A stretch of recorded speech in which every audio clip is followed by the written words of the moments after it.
मौलाना सरदार अहमद साहब रहमतुल्लाह अलैह के पास ना एक बूढ़ी अम्मा अपना बेटा छोड़ गई। तो हज़रत साहब ने को 2, 4, 5 महीने रखा। तो बाद में उसकी अम्मा को बुला के कहा कि भाई तू बेवा है, बेटा तेरा यतीम है, मैं नहीं चाहता कि इसका वक्त ज़ाया हो। ये पढ़ने वाला कोई नहीं, सारे नहीं भाई पढ़ने वाले होते। अब यहाँ उलमा बैठे हैं, मैं बेअदब भी ना हो जाऊँ। कुछ पूरे 8 साल लगा के भी आ जाते हैं, सनद भी उनके पास होती है। नाराज़ ना हो जाना, ये तो सब अच्छे लोग हैं। सनद होती है पर पता कोई नहीं होता। ये आला हज़रत ने लिखी है बात। सनद होती है, पूरी डिग्री होती है, उस पर कई लोगों के साइन भी होते हैं। तो बहुत सारे तालिब इल्म ऐसे होते हैं जो मदारस में कहते हैं मैं फाजल फलां हूँ, लेकिन कोई शय पास। तो मौलाना सरदार अहमद साहब मुहद्दिस आज़म पाकिस्तान रहमतुल्लाह अलैह उस बूढ़ी को कहने लगे तेरा बेटा कुंद देना है, पढ़ना पढ़ाना इसने कुछ भी नहीं, तो यतीम बच्चा है, कल को तू कहेगी कि मेरे बेटे ने वक्त ज़ाया किया तो वापस ले जा। बूढ़ी अम्मा रोने लग गई, कहने लगी मैं पढ़ाने तो नहीं लाई थी, मैं तो आपको रब का वली समझती हूँ, मैं तो नौकरी कराने लाई थी। नौकरी हज़रत अनस बिन मालिक कहते हैं मेरी अम्मा भी हुजूर की बारगाह में दे गई थी। हुजूर की बारगाह में ये नहीं कहा था कि या रसूलल्लाह पढ़ा दें, हाँ मैं जिम्मेदारी से बात कर रहा हूँ। ये नहीं कहा था हुजूर मुजाहिद बना दें, ये थोड़ी कहा था कि या रसूलल्लाह सल्लल्लाहु ताला अलैहि वसल्लम से मुफस्सिर, मुहद्दिस, मुहक्किक, मुफ्ती बना दें। हज़रत अनस की अम्मा कह गई थी सोनिया जब तक ये रहेगा ना आपकी नौकरी करेगा, ये घर के काम काज करेगा, ड्यूटी करेगा, हुजूर ये आपकी नौकरी करेगा। तो मेरे महबूब ने फिर दुआ कर दी, अल्लाह इसे बरकत अता फरमा। तुम समझता है खिदमत वाला खाली रह जाता है? जितना जायका खिदमत वाले को मिलता है, जो उसके नसीब में आता है, वो किसी का नसीब कहाँ भाई। हजरत अनस कहते हैं हुजूर ने दुआ कर दी, बरकत की। मुझे तो खेती बाड़ी आती भी नहीं थी, पर लोगों के बाग में साल में 1 दफा फल लगता था, मेरे बाग में 2 दफा लगता था। हुजूर ने दुआ कर दी अल्लाह इसे औलाद दे। फरमाते हैं मेरे बेटे, मेरे पोते, मेरे नवासे, मेरी बेटियां, फरमाते हैं मैं जिंदा हूं और मेरी 100 औलादें मौजूद हैं। परेशान हो गया 100 सुन के बच्चे 2 ही अच्छे, 100 औलादें मेरी मौजूद हैं। हजरत अनस बिन मौलाना सरदार अहमद साहब के पास ना छोड़ गई बच्चा, कहने लगी हजरत जी मैं को पढ़ाने के लिए थोड़ा छोड़ गई हूँ, मैं तो इसलिए छोड़ के गई हूँ कि आप मेहरबानी करें, खिदमत कराएं। तो हजरत जी कहने लगे कोई ऐसा काम ही नहीं, खिदमत वाला क्या कराऊं। कहने लगी पट्ठे पवा लिया करो जी। हूँ लड़ पेंदे ने, कहने ने बच्चे काम करते हैं मदरसे का। हालांकि अब कहाँ बच्चे काम करते हैं, अब तो गुजर गया दौर, अब तो बच्चे काम कराते हैं। अब बच्चे भी नाराज हो रहे हैं, घूर घूर के देख रहे हैं। सही पह रहा हूँ आपको, बच्चे काम कराते हैं, बच्चे कहाँ काम करते। कहने लगी ये चारा डाले करेगा आपकी भैंसों को। तो हजरत ने उसको कहा कि बीबी चारा मेरी भैंसों को डालने के लिए मैंने बंदा रखा हुआ है, तो तू जा ले जा। कहने लगी हाथ बांध के हुजूर मेहरबानी करें रख ले, चारा डालेगा। और पुत्र तवज्जो से चारा डालना हजरत की भैंसों को। रोने लगी, हजरत ने रख लिया, महीने का खर्चा भी देते। शाम को ना वो सारा दिन काम करता, शाम को आके पैरों में भी बैठ जाता। हजरत जी लाएं तेल थोड़ा सा, पैर ना दबा दूं। 8 साल साथ वाले पढ़ते रहे, ये बेचारा नौकरी करता रहा। मेरा रूप भी नहीं ते मेरा रंग भी नहीं, और मैनू यार मनान दा टंग भी नहीं। कभी कभी ना हजरत बिलाल हबशी फारग होते ना, तो नबी पाक की बारगाह में अर्ज़ करते हुजूर कोई काम तो नहीं, सारे हो गए, हुजूर जाऊं ज़रा, चले जाते। एक दिन सलमान फारसी कहने लगे या रसूलल्लाह ये बिलाल कहाँ जाता है। फरमाया जा देख के तो आ।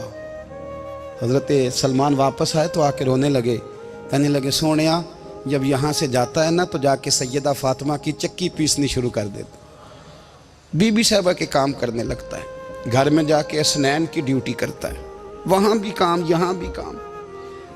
वो चारा डालता रहा, उसने चारा डाला। हज़रत मुहद्दिस आज़म की भैंसों को दस्तारे फजीलत का वक्त आ गया, सारे पगड़ियाँ सजा के आ गए, आज दस्तार होगी। ये ना पीछे होके बैठ गया, चूँकि पढ़ा ही नहीं था तो दस्तार का है कि दस्तार तो उसकी जो पढ़ेगा, हमने तो पढ़ा ही नहीं, हमने तो यार पढ़ा, घर पढ़ा, ड्यूटी करी। हज़रत मुहद्दिस आज़म रहमतुल्लाह अलैह के यहाँ जब ऐलान होने लगा ना कि अब दस्तार होगी, तो हज़रत ने पहला ऐलान उसका फरमाया।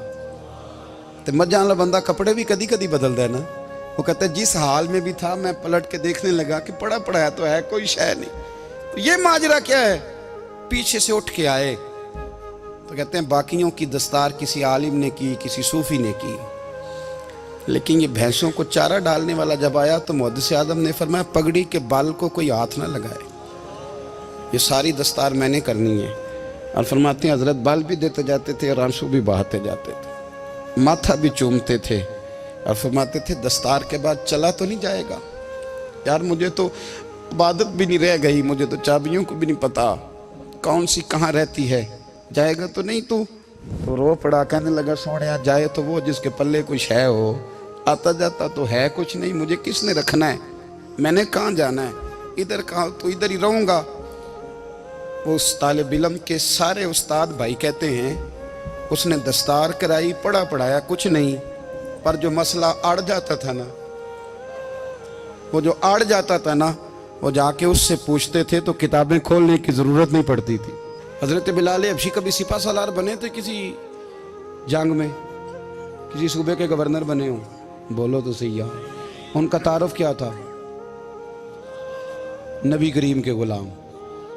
حضور کے نا جو ذاتی معاملات تھے نا، 20 انصاری نوجوان تھے جو ہر وقت نبی پاک کے پاس کھڑے رہتے تھے کہ حضور کو حکم کریں، 20 اور 34 سے لے کر 40 تک غلام ہر وقت حضور کی بارگاہ میں رہتے۔ حضرت بلال حضور کے ذاتی معاملات کی خدمت کرتے تھے، کوئی ایسی وہ جو تبلیغ کی یا دعوت کی یا جنگ کی یا جہاد کی کوئی ڈیوٹی نہیں وہ کرتے تھے، ذاتی خدمت سرکار کی۔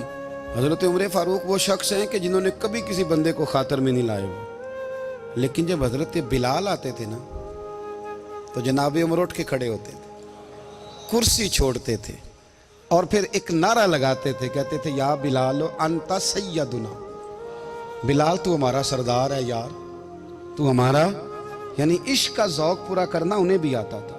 اس لیے میرا مشورہ ہے، میری رائے ہے، اور جو میرا حکم ماننے والے ہیں ان کے لیے میرا حکم ہے کہ ذوق نہ کبھی بھی خراب کرنا، کبھی بھی نہ ذوق نہ خراب کرنا، اپنا لطف۔ میں نے کئی دفعہ، میں پہلی دفعہ مدینہ شریف حاضر ہوا تو ایک بابا جی میرے آگے آگے تھے تو ان کو نا دھکے مار رہا تھا، وہ سامنے کھڑے ہوتے ہیں نا، اللہ خیر فرمائے، اپنی اپنی ڈیوٹی ہے نا، ان کی بھی ایک ڈیوٹی ہے نا جی، تو وہ دھکے مار رہا تھا تو بابا اسے کہہ رہا تھا تیری خیر ہوئے پہرے دارا روزے دی جالی چوم لین دے، انہیں پھر دھکا ماریا تو پھر ان کہا تیری خیر ہوئے پہرے دارا۔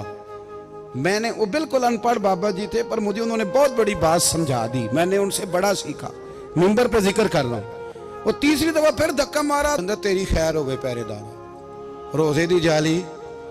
تو بابا جی باہر نکل آئے تو میں بھی پیچھے نکل آیا، تو میں نے کہا بابا جی یہاں کچھ انہوں نے بنگلہ دیشی اور ہندوستانی بھی رکھے ہوئے ہیں پر یہ تو عربی تھا خالص، انہوں کدوں تہاڈی بھی سمجھ آؤندی سی، تسی پنجابی دا شعر سنائی جا رہے ہو۔ کہندے پتر مینوں بھی پتہ ہے انہوں نہیں سمجھ آ رہی، پر میں تے اپنا رانجھا پہ راضی کردا سا، مینوں پتہ ہے انہوں کہا او یار اسی رانجھا بھی تے راضی کرنا ہے کہ نہیں، کہ ساری زندگی کیلو کال کے جھگڑے میں پڑے رہنا ہے۔ اے عشق تیرے صدقے جلنے سے چھٹے سستے، جو آگ بجھا دے گی وہ، اور ایک جگہ پہ اعلیٰ حضرت کہتے ہیں جان دے دی وعدہ دیدار پر، ہم نے جان دے دی، خالی اس نے وعدہ کیا تھا کہ آؤں گا، آیا نہیں تھا پر جان ہم نے پہلے دے دی۔